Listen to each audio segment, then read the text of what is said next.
Hello and welcome to another edition of My Media Life, brought to you by the World Media Group.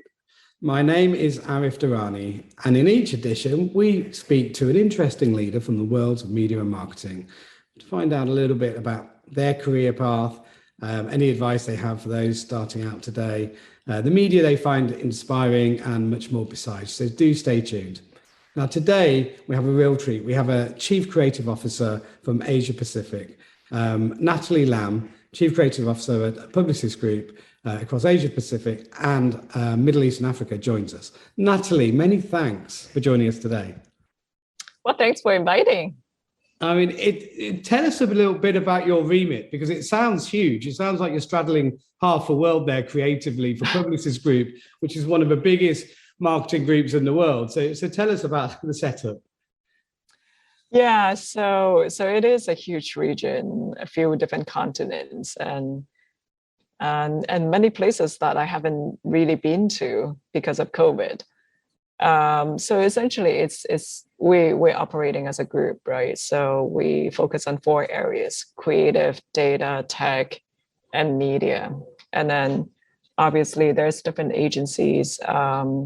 So the creative brands in all the markets, there are your Leo Burnett, Saatchi, Publicis, and then the digital brands are Razorfish, Digitaz, and then we have PR brands such as MFSL and media, obviously Starcom. So we really work as an integrated group, and what we offer is the power of one solution.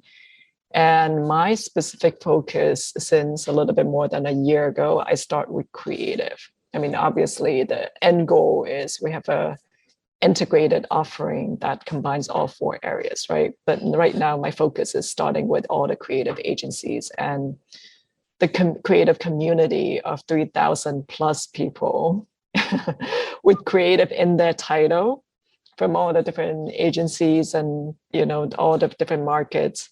So yeah, incredible. So them as one big community. You're based in Hong Kong.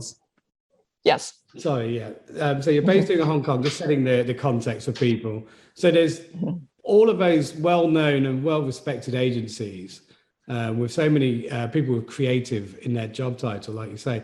How on earth does one person sort of oversee the creative output? Wow, it's impossible, right? I mean, I wouldn't use the word oversee, and I would use the word collaborate. I mean, because at the end of the day, everybody has used this term. It's all about the teamwork, right? We are a talent business. We're at the end of the day, and it's all about the talents and all about, what can we do together as a strong team rather than what each one individual can do. Is just impossible. So for me, yes, as in the beginning, it's very overwhelming. I have the same question as you.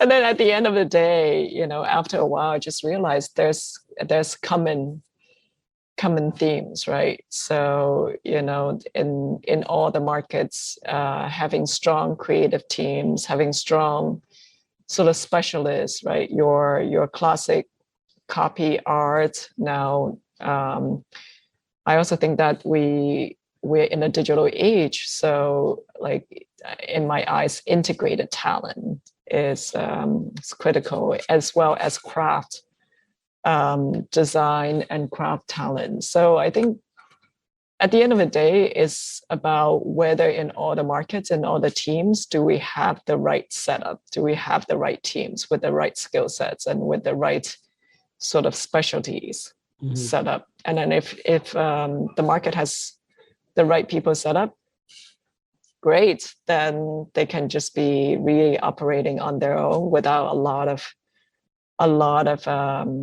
sort of I don't want to use the word supervision, right? But without a lot of effort, right? And as in some markets, yes, I mean, because of market scale, because of size, and then the talent concentration, maybe they don't have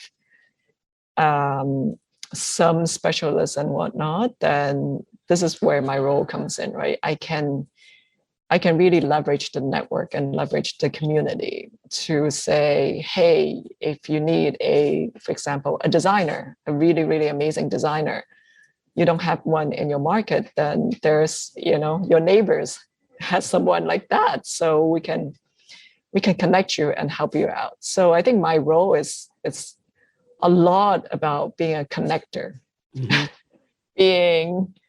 being sort of like a traffic control in a way, where I see all the actions that are going in, and then I see where things are stuck, and then where things are going smoothly, and then I kind of figure out how to use our resources and how to use our specialists to just smooth out everything and then make sure that everything is well running. And then also, from time to time, I do work on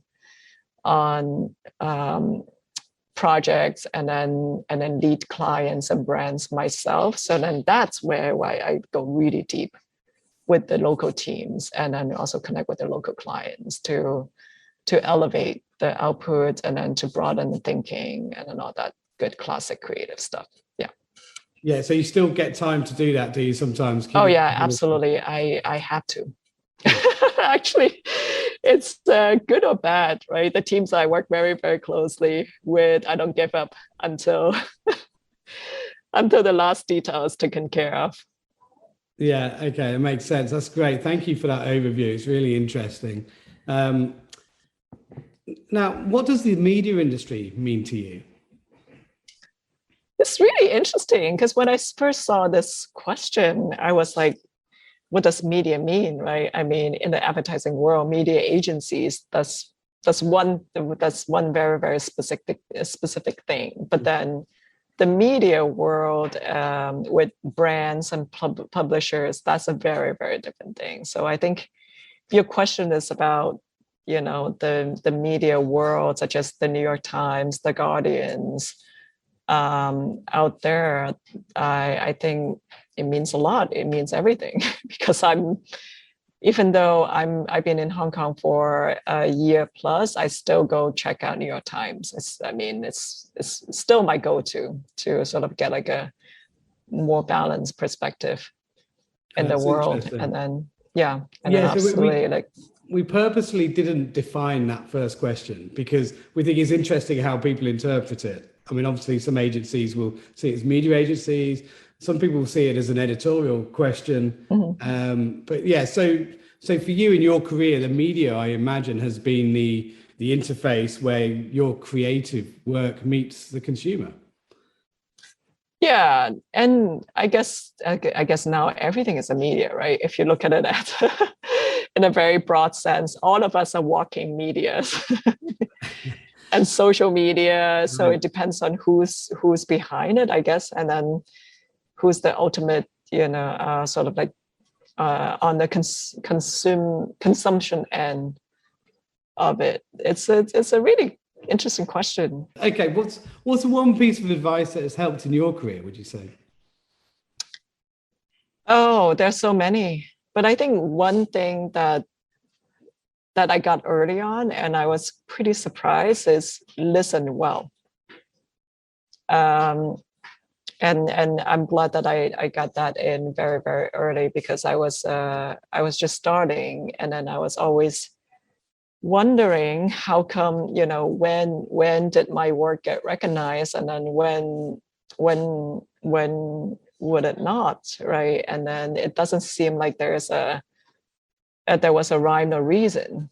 And I think how it was back in the days is very hierarchical. And then when you're a junior, you just did everything that your seniors told you so. And then a lot of people rarely bother to explain.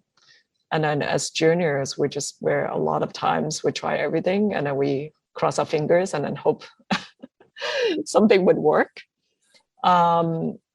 And then, so after a long time of this guessing, finally, I think in one of my reviews, that was the advice, right? And then I think I learned to really listen to every single word that every single person says, and then I put what they say and then what the outcome is together. And sometimes I sort of deduct the conclusion of the cause and effect. And then sometimes sometimes it's much more obvious, and then sometimes it's not. But I think listen well. Yeah, it's a really good advice for me. Yeah, it's a great piece of advice for sure. What's the favorite thing about your current job? Oh my God.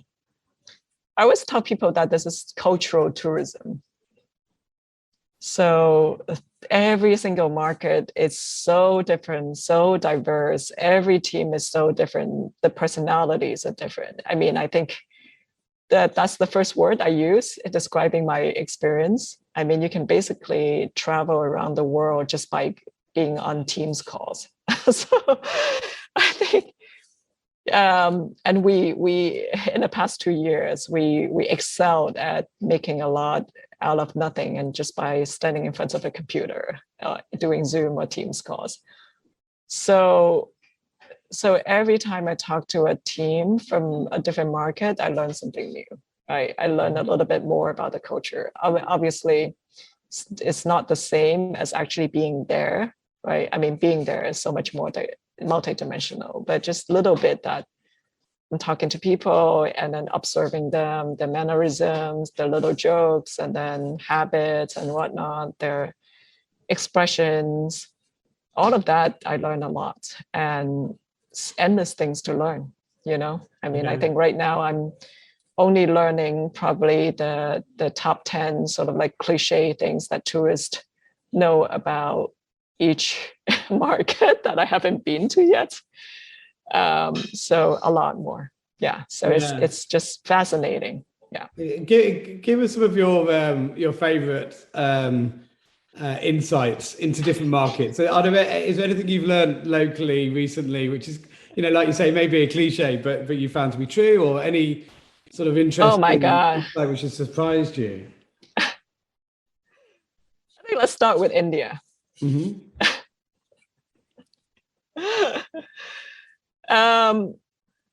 In the beginning, people like to talk over each other.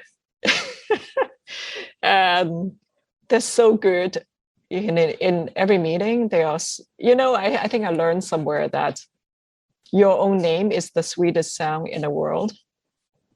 And somehow every meeting, everybody managed to say, blah, blah, blah, Natalie, blah, da, da, da, da, da, Natalie, da, da, da, da, da. So it's a very effective way of catching people's attention. Sure. And it always sounds like every time it's not a discussion, but, everybody is so good at selling. Right. And in such a funny way that in the beginning, I was like, why is everybody selling, right? Well, we're just updating and then getting sort of like just chatting and discussing about something, and then sharing work, sharing ideas. And then after a while, I just accepted it. It's funny. Yeah. And then you just have to learn, some markets are very, very structured. So for example, Hong Kong, everybody's very on time.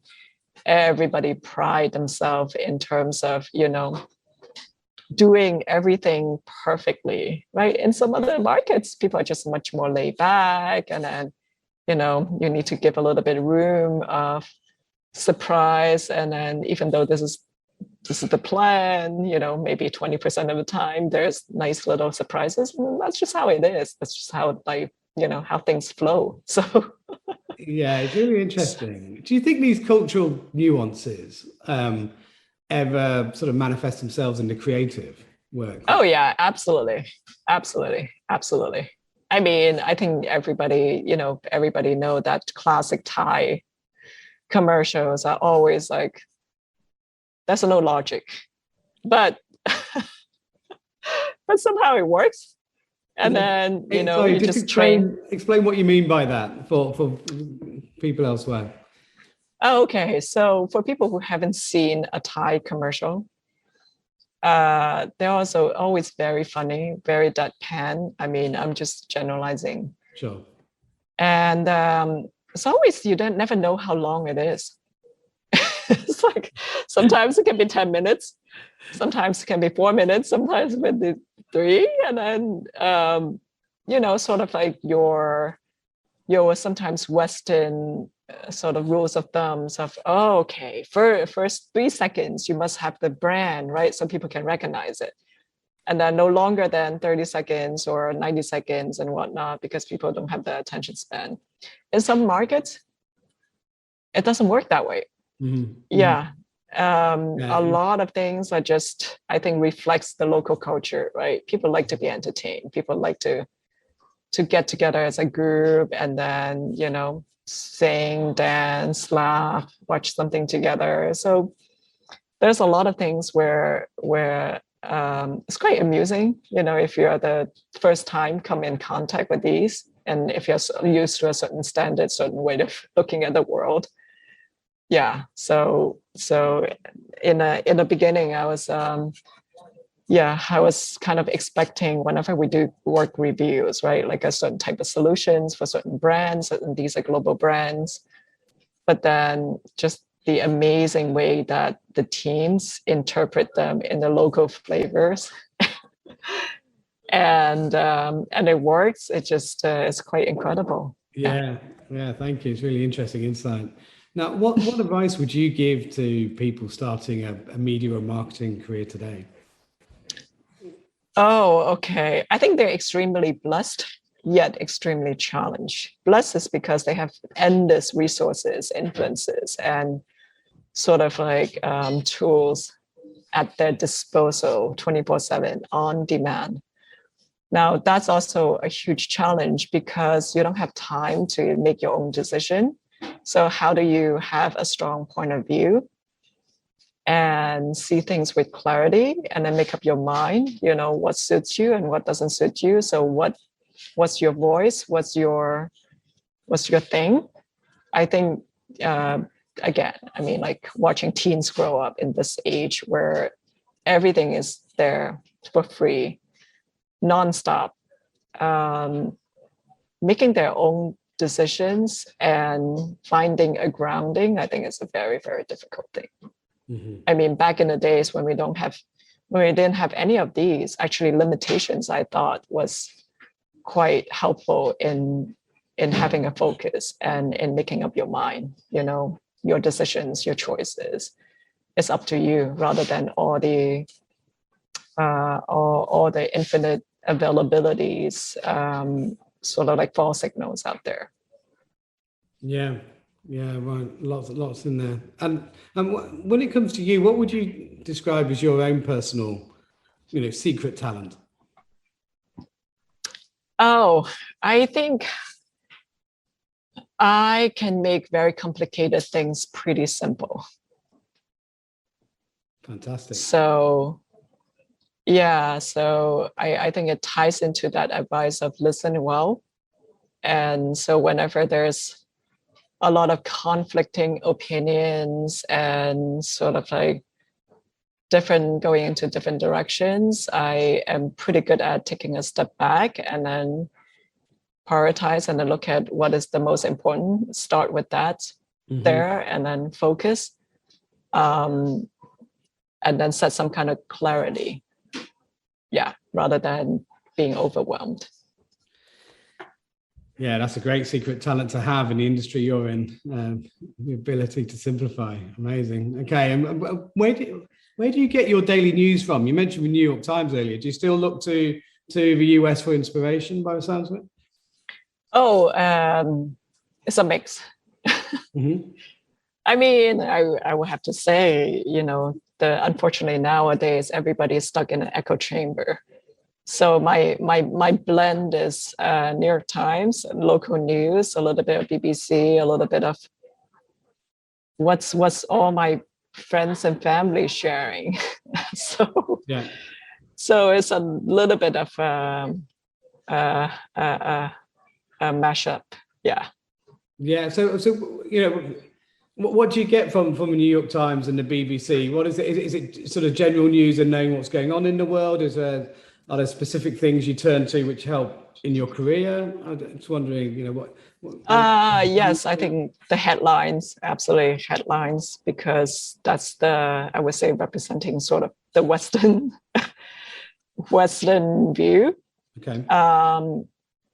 And I still love, I think New York Times just does editorial in such a brilliant way, right? So I still, from time to time, I go to the style section, the tea magazine, and then sort of try to keep up in touch with the latest in terms of lifestyle, culture, all of that.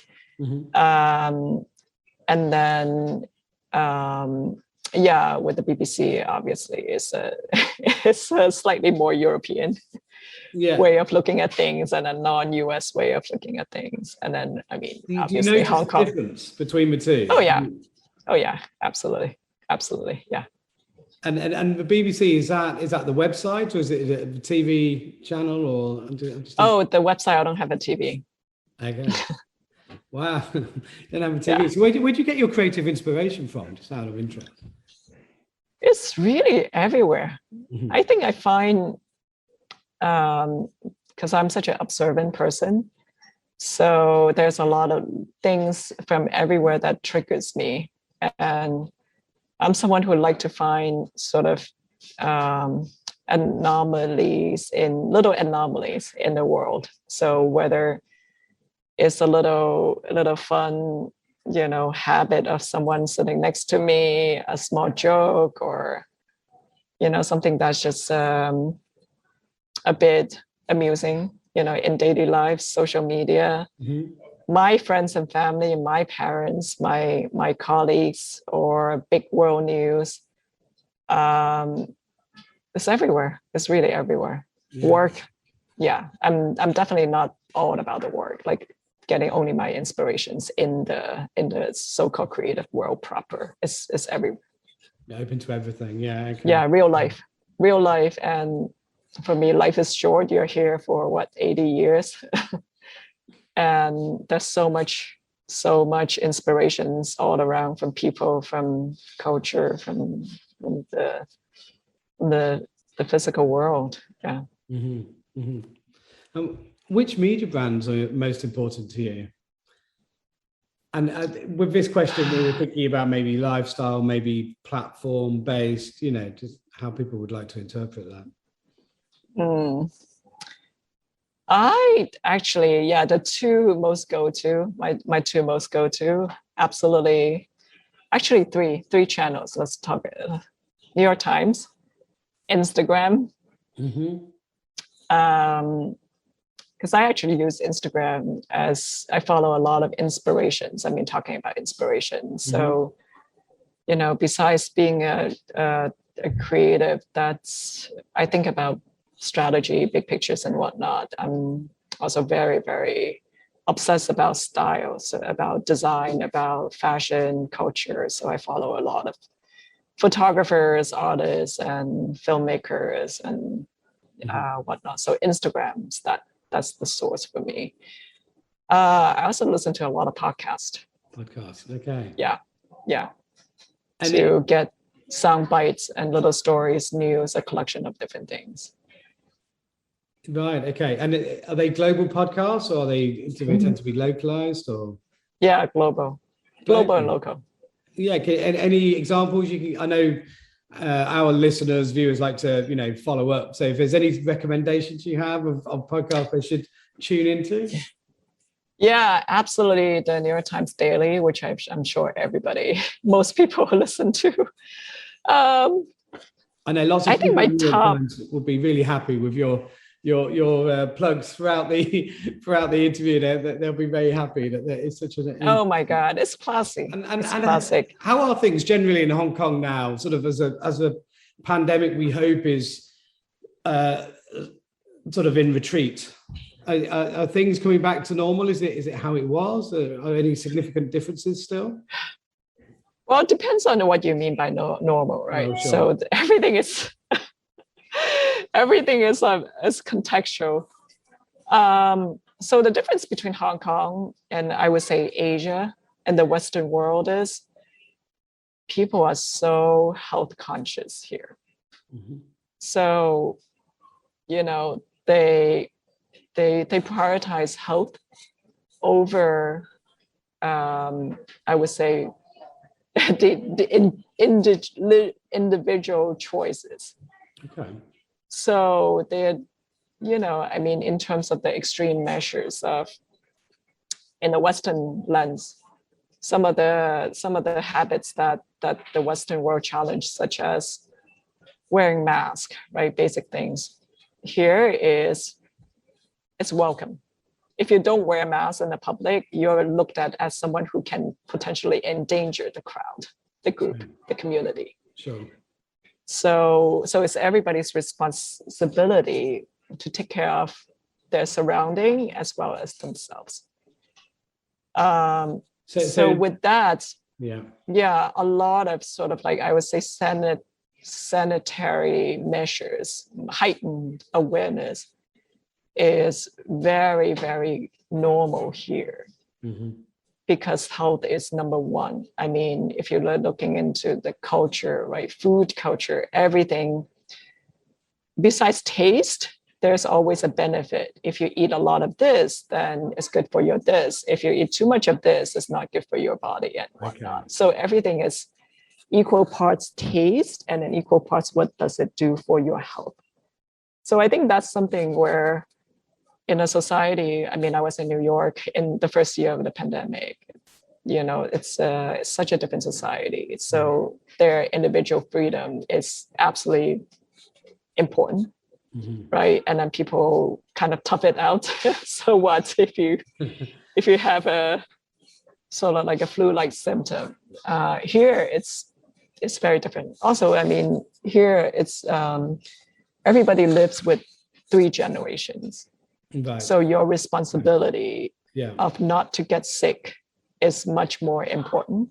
Right. Yeah, really, right? It's not just about you. It's yeah. But then, because of this hyper awareness and the diligence that everybody does to try to do COVID zero, because I think most people, they want COVID zero. Because they don't want themselves nor their family to be affected.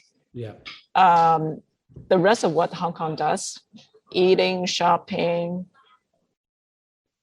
still a lot of that. I think it's just because it's everybody live in very, very small spaces. So they can't stay in. They just cannot stay in. They need their fast-paced shopping, entertainment, social activities with friends, family, and 3 generations, very, very family oriented culture here. Yeah, so it's all relative. I mean, sure. Thank you for that. Shopping is more more in demand than ever. Yeah, it's good to get that market insights actually, and those differences are really interesting, aren't they? So for you personally, how do you switch off from, the always on culture we have? I cook. Right.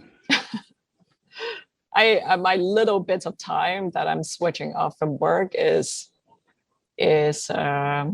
improvise on making food, because that's also a necessity, right? I have to eat. So I like making things and getting my hands dirty. So that's the little bit of time that I can do it. And I try to exercise. I mean, do yoga, take walks. Yeah, very, very basic. I mean, if I do have time, audiobooks, film. But those times are very, very hard to find nowadays. What are your? But I think Natalie, if we were to come around to your house and you were to cook for us, what would be your go-to meal to give to a guest? You know what's amazing? With the pandemic, there are 2 things that I cannot live without. One is an air fryer. Okay. One is an Instant Pot. So so anything that is a good stew that usually take a long time, now I can make it in 30 minutes. Yeah. And at the, on the opposite end of the spectrum, guilt-free, oil-free, crispy fried food. Yeah. Yeah. So that would be the mix that you'll get. Yeah. Okay. That's your treat food. Yeah. I understood. Thank you. Sounds delicious. Now, Yeah. finally, who or what inspires you? I know we've touched upon this at various touch points throughout this interview, but if there's any individual or company or wow, there's a lot. I mean, I always respect people who have a very, very strong point of view and very strong conviction in what they believe in, because I just think that the world is it's just so overwhelmed with choices, with influences, with voices and hype and trends and all that. So if I see someone who, doesn't matter what they do, it could be a creative, could be a big name, could be a performer, could be an author, could be just someone who's not having a glamorous job, right? But if they have strong convictions, rather than following the trends, those people are inspiring for me, because I think that's how you still, sort of like living a real life in this largely very virtual world full of sort of false signals, I would say. That's interesting. Are you thinking of anyone in particular, or do you just mean like people with strong opinions in general? Can you elaborate? Well, strong opinions with reason. So I think I mean, we've gone through, if we are looking in the US culture, right? For example, in the past 10 years, there's a lot of issues. There's a lot of social justice topics and concerns. And I think there's always a few that are genuinely, thought leaders in various fields. Mm-hmm. But there's a lot of Me Too's. There's a lot of people who are sort of like pick easy calls and follow without really deeply processing. So I really respect the originals, the original thinkers. And then, I mean, obviously a lot of these issues and topics, me and my friends, my circles, my colleagues, we discuss a lot. And I would have to say, it's actually kind of easy to have a popular opinion. But when I hear someone who has a very, very sort of like original, convicted voice, that's when I really respect those people. Yeah, it's hard. Again, it's down to nowadays anything's possible. So how do you really have a strong, clear voice and conviction, clear conviction? I think that's the understood. Yeah. I mean, if you look at film, right? Film is one of my favorite pastimes, the filmmakers, right? Some of the classic directors and filmmakers, whether they're from the 60s, 70s, 90s, that power, that sort of creativity, that originality, if you're comparing to the newer generation, it's hard for the newer generation of directors to replicate that impact. I think it's because everything is possible. So how do you become original? How do you bring in something new? It's really a big challenge nowadays. Yeah, well, look, that's great. Thanks so much for spending time with us, Natalie. Really appreciate it. And best of luck with your huge remit. Keep being inspired by the original thinkers. Thank you. I will be. There's plenty of them here.